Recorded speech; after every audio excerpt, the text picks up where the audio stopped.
Hello again and thank you for joining me.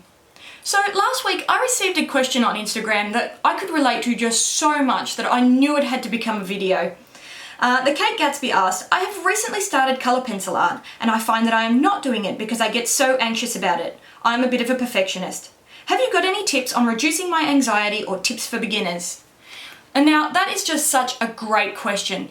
I honestly don't think that there are many artists out there who haven't felt that paralysing fear when starting a new medium. I think that most artists or musicians or writers or creators of any sort are inspired to pick up their craft after seeing something amazing created by an established artist. You see something truly beautiful and you think, oh, I have to be able to create that. And at that point, you may go out and watch a whole bunch of YouTube tutorials or buy some books or attend some workshops, and you may go out and spend a lot of money on supplies.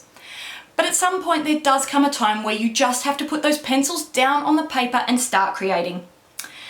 And at that time, all of that prep work can suddenly mean nothing. You become paralysed by the fear that you've put in a whole bunch of time and effort and money and resources into the very real possibility that the pieces that you're about to create aren't going to be masterpieces. In fact, they might suck. Today I'm going to run you through some hints and tips and things to remember to help you overcome that fear and start getting your art down on paper. Okay, so my first tip is to remember that absolutely everybody has to start somewhere. Every artist, every musician, every creator that you look up to started in exactly the same place that you are right now. Even the ones that started when they were really young had a point in their lives where they had no idea what they were doing and all of the materials felt strange in their hands. And have no doubt that they all felt exactly the same fears and worries that you're having right now. It's taken years and years and years of experience and trial and error to get their skill level to a point that you're looking at right now. So it's really unfair for you to expect yourself to be able to create a masterpiece on your first try. You have to let go of that fear of failure and allow yourself to just fail. Play with your supplies, make a mess and have fun. My second tip is to remember that you never have to show anyone your work. You're making this art completely and purely for yourself. So if you spend hours and hours creating something and it turns out to be less than what you wanted, that's fine. You can take all of the knowledge and experiences that you gained while creating that piece and then shove it to the back of a drawer and never look at it again. But then again, you never know. The most popular video on this channel by far is the video in where I show all of my pieces that I wasn't particularly proud of. So you may be digging through that drawer in another 5 years to show another beginner artist where you started. My third tip is to remember that part of the fun is working on something challenging. Creating art isn't made to be easy, and learning is a lifelong goal for most artists.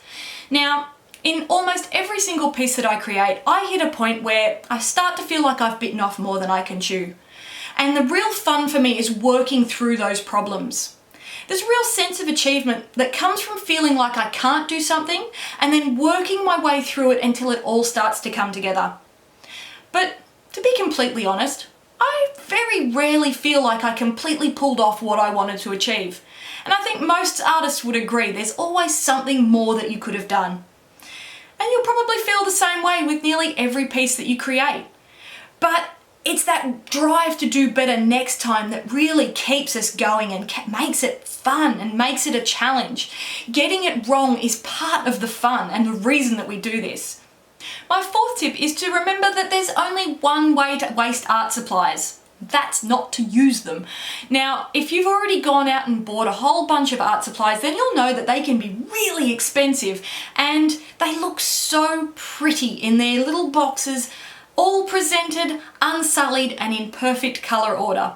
It can be really easy to feel like you're going to waste these perfect products on your beginner attempts. But you know what? At the end of the day, it's only pigment and glue in a stick. It's designed to be used, and the only way that you could ever waste that product is to leave it in a box and never see it hit the paper. Get out there, have fun, use those supplies. Okay, now all speeches aside, what about some practical ideas on how we can get over this fear and start getting our pencil down onto the paper? Now, my first tip is going to be to buy cheaper art supplies.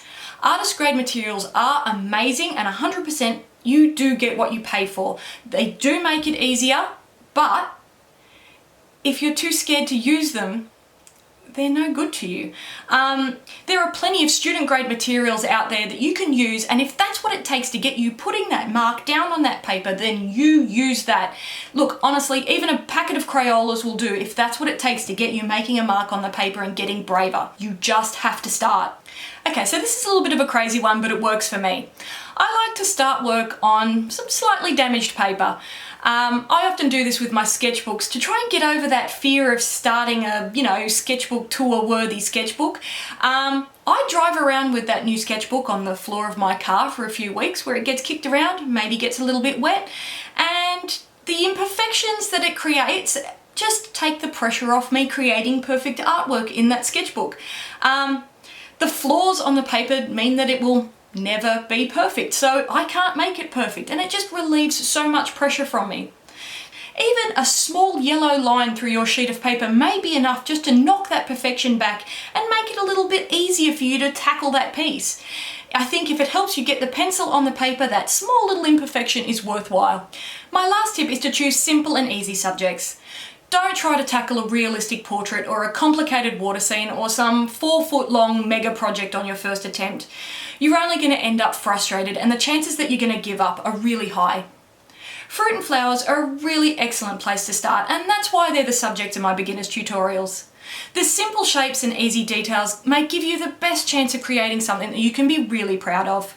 Those small studies can teach you so much about how to use your chosen medium, and they don't overcommit you to something that's too overwhelming. You can move on from there to more complicated subjects, say like an eye or a dog's nose or a water droplet, but those small successes can really give you that spark of joy that propels you on to bigger and better projects. The most important thing here is to remember that we do this for fun. Just get those pencils and paper out and enjoy the process. I guarantee you that if you can just sit back and relax and enjoy the creation process, then in 5 years' time that you'll look back on the progress that you've made, and those imperfections in those earlier pieces won't bother you at all. I hope you've enjoyed this and I've inspired you to start working on your own pieces. Please leave a comment if you have any other suggestions for beginner artists to get over that fear of starting. And if you'd like to see some more of my work, why not hit that subscribe button? Thanks for watching, guys.